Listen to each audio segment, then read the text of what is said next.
الحمدللہ رب العالمین والصلاة والسلام علی سید المرسلین اما بعد فاعوذ باللہ من الشیطان الرجیم بسم اللہ الرحمن الرحیم وقال اللہ تعالی فی الکلام المجید لقد رضی اللہ عن المؤمنین اذ یبایعونک تحت الشجرہ۔ اللہ کریم نے ارشاد فرمایا کہ ہے حبیب صلی اللہ تعالی علیہ وسلم، اللہ ان مومنین سے راضی ہو گیا جو درخت کے نیچے آپ کے ہاتھ پر بیعت کرتے ہیں۔ 6 ہجری کو نبی پاک صلی اللہ علیہ وآلہ وبارک وسلم نے عمرہ کرنے کا ارادہ فرمایا۔ جب آپ حدیبیہ کے مقام پر پہنچے تو قریش مکہ نے مکہ میں انٹر ہونے کی اجازت نہیں دی، آپ کو روک دیا۔ سفیروں کے ساتھ بات چیت ہوتی رہی لیکن کفار اپنی ہٹ درمی پر اڑے رہے، اپنی ضد پر اڑے رہے تو نبی پاک سید عالم علیہ السلام نے حضرت عثمان غنی کو مکہ کی جانب سفیر بنا کر بھیجا۔ حضرت عثمان غنی رضی اللہ تعالیٰ عنہ اتنے بہادر شخص ہیں کہ مکہ کی جانب سفیر بن کے چلے گئے اور نبی پاک سید عالم علیہ السلام کی حکم کی تعمیل کی اور کوئی بھی ہچکچاہٹ نہیں ہوئی، حالانکہ کفار اس وقت آپ کے دشمن تھے اور سخت مسلمانوں کے اور اسلام کے دشمن تھے اور اس وقت تک مکہ فتح نہیں ہوا تھا۔ یہ عثمان غنی رضی اللہ تعالیٰ عنہ کی جواب مردی ہے، آپ کی شجاعت ہے، آپ کی بہادری ہے۔ 5-6 روز گزر کے عثمان غنی واپس نہیں آئے، افواہ پھیل گئی۔ اللہ تعالیٰ ہر چیز سے واقف ہے، حلیم ہے، علیم ہے، علم رکھنے والا ہے، جاننے والا ہے۔ خبر افواہ پھیل گئی کہ عثمان غنی رضی اللہ تعالیٰ عنہ کو شہید کر دیا گیا ہے۔ نبی پاک سید عالم علیہ السلام کو عثمان غنی سے اتنا پیار کہ آپ نے بیعت فرمائی۔ صحابہ رضی اللہ تعالیٰ عنہ میں 1400 آپ نے فرمایا کہ میں عثمان کا بدلہ لیے بغیر یہاں سے نہیں جاؤں گا، تم میں سے جو بیعت کرنا چاہتا ہے میرے ہاتھ پر بیعت کرے۔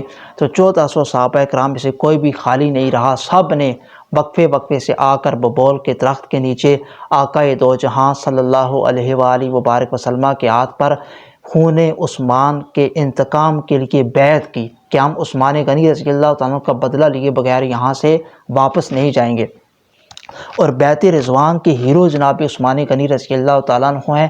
ان کی وجہ سے اللہ تعالیٰ تو ہر چیز سے باخبر ہے، اسے پتہ تھا کہ عثمان غنی رضی اللہ تعالیٰ عنہ شہید نہیں ہوئے، لیکن بیعت رضوان کے ہیرو اور سب کے سامنے، سارے صحابہ کے سامنے، چونکہ اللہ تعالیٰ کا یہ فیصلہ تھا کہ اس نے شان عثمان رضی اللہ تعالیٰ عنہ کو دکھانی تھی، تو 1400 صحابہ اکرام کو ابدی اللہ کی رضا کا جو سرٹیفکیٹ عطا ہوا وہ عثمان غنی رضی اللہ تعالیٰ عنہ کی خاطر عطا ہوا، وہ عثمان غنی رضی اللہ تعالیٰ عنہ کی وجہ سے عطا ہوا۔ لقد رضی اللہ عن المؤمنین اذ یبایعونک تحت الشجرہ۔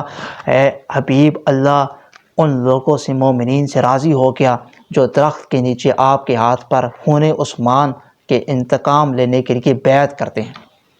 عثمان غنی رضی اللہ تعالیٰ عنہ کی شان یہ ہے کہ نبی رحمت سید عالم علیہ السلام ارشاد فرماتے ہیں کہ ہر نبی کا جنت میں رفیق ہوتا ہے، میرے رفیق جنت میں عثمان غنی رضی اللہ تعالیٰ عنہ ہے۔ عثمان غنی رضی اللہ تعالیٰ عنہ ایک دفعہ نبی پاک گھر میں آرام فرما تھے تو ابو بکر آئے، اجازت طلب کی، نبی پاک لیٹے رہے، بات چیت ہوتی رہی، ابو بکر رضی اللہ تعالیٰ عنہ چلے گئے۔ اس کے بعد فاروق اعظم رضی اللہ تعالیٰ عنہ آئے، بات چیت ہوتی رہی، فاروق اعظم چلے گئے۔ عثمان غنی رضی اللہ تعالیٰ عنہ آئے تو نبی پاک اٹھ کر بیٹھ کے اور اپنی پنڈلی مبارک پر کپڑا ڈال دیا۔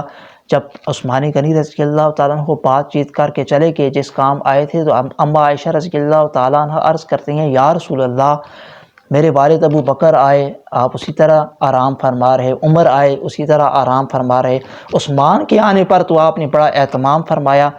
تو نبی رحمت سید عالم علیہ السلام نے ارشاد فرمایا، عائشہ، میں اس سے حیا نہ کروں جس سے اللہ کے فرشتے بھی حیا کرتے ہیں، میں اس سے شرم نہ کروں جس سے اللہ کے ملائکہ بھی شرم کرتے ہیں، میں اس سے حیا نہ کروں جس سے اللہ کے فرشتے بھی حیا کرتے ہیں۔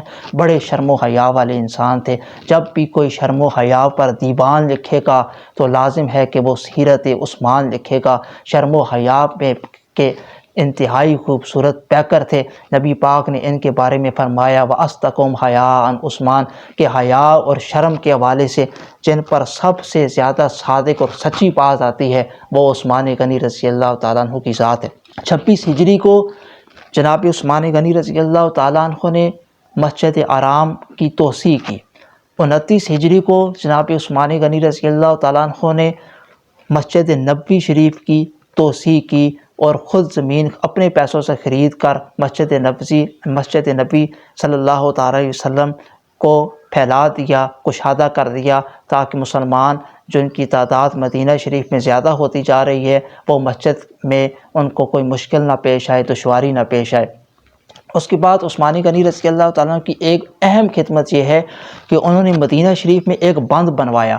خیبر کی طرف سے وقتاً فوقتاً مدینہ شریف میں سیلاب کا پانی آتا رہتا تھا، تو ایک آپ نے حفاظتی بند بنوایا تاکہ سیلاب کے پانی سے رکاوٹ ہو سکے۔ آپ نے اپنے دور میں وقتاً فوقتاً قلعے بنوائے، چھاونیاں بنوائیں، مفتوحہ علاقوں میں پھر فوجی دستے تعینات کیے۔ جب آپ عثمانی غنی رضی اللہ تعالیٰ کے دور میں جب مال زیادہ آ گیا، جب عیش ہو گئی، فراوانی ہو گئی، ہر طرح کا مال و دولت آ گیا، تو عثمانی غنی رضی اللہ تعالیٰ عنہ نے اس وقت پھر لوگ جب زیادہ مال آ جاتا ہے تو پھر لوگ عیش میں بھی مبتلا ہوتے ہیں، کبوتر بازی عام ہو گئی۔ تو عثمانی غنی رضی اللہ تعالیٰ عنہ نے کبوتر بازی کی ممانعت فرمائی۔ آپ نے ایک آدمی رکھا جو کبوتروں کے پر جو ہے وہ کاٹ دیا کرتا تھا تاکہ وہ اڑ نہ سکے اور کبوتر بازی کی ممانعت رہے۔ یہ عثمانی غنی رضی اللہ تعالیٰ عنہ کے دور کی ایک اہم بات ہے، آپ کے دور کی ایک اہم واقعہ۔ آپ نے مختلف رفاہی کام بھی کیے، جو مفتوحہ علاقوں میں مسجدیں بنوائیں، سرائے بنوائے، مہمان خانے بنوائے، سڑکیں بنوائیں، اور آپ نے لوگوں کے آرام و سکون کے لیے کنویں بھی کھدوائے تاکہ لوگ جائیں اور اپنی سہولت کے ساتھ جب وہ دور دراز کے علاقوں میں سفر کریں تو درخت کے نیچے بیٹھیں اور ٹھنڈا میٹھا پانی ان کو میسر آئے۔ کئی کنویں آپ نے کھدوائے عثمانی غنی رضی اللہ تعالیٰ عنہ۔ یہ آپ کی ایک سخاوت ہے، آپ کی شان ہے۔ آپ کا دور کا ایک خوبصورت اور انتہائی اہم ترین واقعہ یہ ہے کہ 30 ہجری کے اندر حضرت حذیفہ بن یمان رضی اللہ تعالیٰ عنہ، جو نبی پاک کے رازدار رسول صلی اللہ علیہ وآلہ وسلم صحابی ہیں، وہ آرمینیا کے اندر تھے، اور آرمینیا میں انہوں نے دو مسلمانوں کو آپس میں قرآن مجید کی قرأت کے اندر اختلاف پاتے ہوئے دیکھا۔ ہر ایک دوسری سے اپنی قرأت کو ٹھیک کہہ رہا تھا اور دوسرے کو غلط کہہ رہا تھا، اور آپس میں نزاع کا عالم جاری تھا۔ عثمانی غنی رضی اللہ تعالیٰ عنہ کو حضرت حذیفہ بن یمان رضی اللہ تعالیٰ عنہ نے خط لکھا، کہا کہ آرمینیا کے اندر تو مسلمان آپس میں جھگڑ رہے ہیں، اختلاف پیدا ہو گیا ہے، ہر کوئی اپنی قرأت کو ٹھیک بتاتا ہے، دوسری قرأت کو غلط بتاتا ہے۔ ایک صحیح معروف حدیث پاک کے مطابق قرآن مجید 7 طریقوں پر، 7 تلفظوں پر نازل کیا گیا ہے۔ عثمانی غنی رضی اللہ تعالیٰ عنہ کو حضرت حذیفہ بن یمان نے اس کو خطرے کی گھنٹی سمجھا اور حضرت عثمانی غنی رضی اللہ تعالیٰ کو خط لکھ کر آگاہ کیا کہ قرأت کا اختلاف آرمینیا میں مسلمانوں کے اندر پایا جا رہا ہے، اور یہ نہ ہو کہ اختلاف بڑھتے قرآن مجید کے متن میں ہی کہیں تبدیلی رونما نہ ہو جائے، اور پھر ایسا نہ ہو کہ عیسائیوں کی طرح قرآن مجید میں اختلاف پیدا ہو جائے، قرآن مجید کے متن میں تبدیلی پیدا ہو جائے، جس طرح عیسائیوں نے اللہ تعالیٰ کے کلام میں تبدیلی پیدا کر دی۔ عثمانی غنی رضی اللہ تعالیٰ عنہ کے پاس جب یہ خط پہنچا تو انہوں نے حضرت زید بن ثابت انصاری رضی اللہ تعالیٰ عنہ، حضرت عبداللہ بن زبیر رضی اللہ تعالیٰ عنہ، حضرت عبد الرحمن بن حارث مخزومی رضی اللہ تعالیٰ عنہ پر مشتمل ایک بورڈ قائم کر دیا اور کہا کہ اگر آپ کو قرآن مجید کے کسی بھی آیت میں اختلاف ہو تو آپ اس کو قریش کی زبان پر ہی لکھیں، کیونکہ قرآن قریش کی زبان پر ہی نازل ہوا ہے۔ اور نبی پاک سید عالم علیہ السلام کے دور سے متصل عہد صدیقی کا مصحف منگوا کر آپ نے اس کی نقلیں تیار کروائیں۔ نقلیں تیار کروا کر اسلامی سینٹر جو مختلف علاقے تھے، بڑے بڑے، کوفہ، بصرہ، شام، یمن، بحرین، ان میں آپ نے یہ نقلیں روانہ کر دیں، اور ایک نقل آپ نے خود اپنے پاس بھی رکھی، کیونکہ آپ حضرت عثمانی غنی کاتب وحی بھی تھے۔ حضرت عثمانی غنی رضی اللہ تعالیٰ عنہ حافظ قرآن بھی تھے، لیکن پھر بھی ناظرہ قرآن پاک سے بڑا شغف تھا، تو آپ نے ناظرہ قرآن مجید دیکھ کر پڑھنے کے لیے ایک نقل خود اپنے پاس رکھ لی۔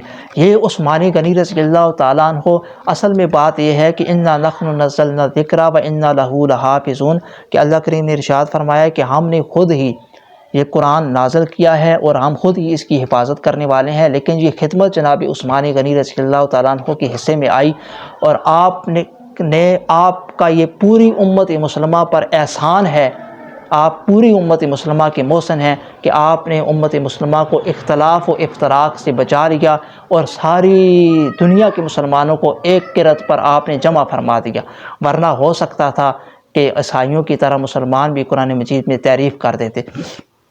عثمان غنی رضی اللہ تعالیٰ عنہ نبی پاک سید عالم علیہ السلام بڑی محبت فرماتے ان سے۔ جب بلوائیوں نے حملہ کیا عثمان غنی رضی اللہ تعالیٰ عنہ پر، 40 دن تک محاصرہ رہا اور آخری 10 دن تک پانی بند رہا، کھانے پینے کی کوئی چیز اندر نہیں جاتی تھی۔ بلوائیوں کا بہت زیادہ مدینہ شریف کے اندر زور ہو گیا۔ تفصیلات سے قطع نظر عثمان غنی رضی اللہ تعالیٰ عنہ کو نبی پاک، جمعے کا دن تھا، نبی پاک خواب میں آئے۔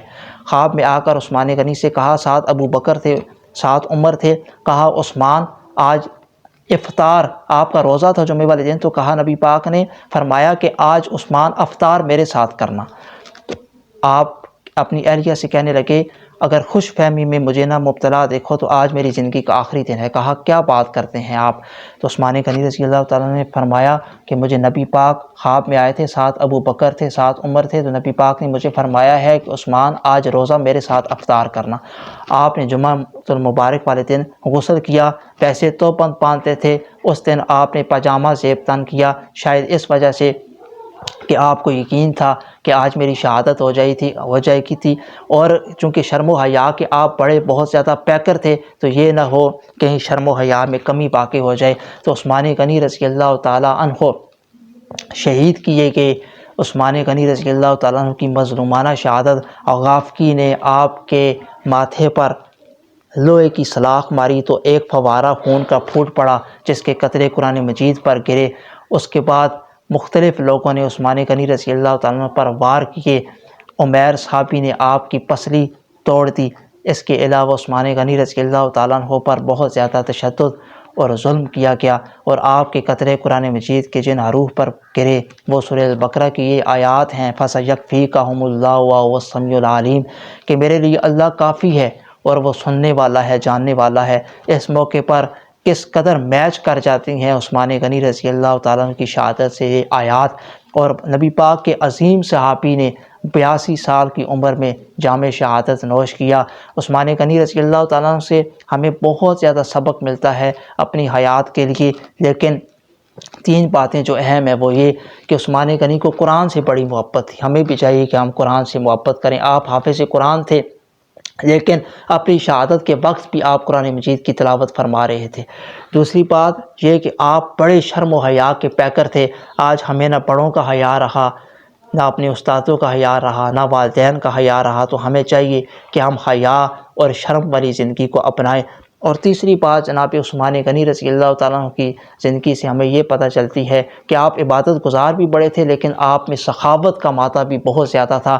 آپ فرماتے ہیں کہ اس مال کا کوئی فائدہ نہیں جو اللہ کے راستے میں لگ نہ جائے، جو اللہ کے راستے میں انفاق فی سبیل اللہ نہ ہو جائے، اس مال کو دولت کا کوئی فائدہ نہیں۔ اللہ تعالیٰ ہمیں سخاوت نصیب فرمائے، شرم و حیا نصیب فرمائے، قرآن مجید سے محبت نصیب فرمائے۔ وآخر دعوانا ان الحمد للہ رب العالمین۔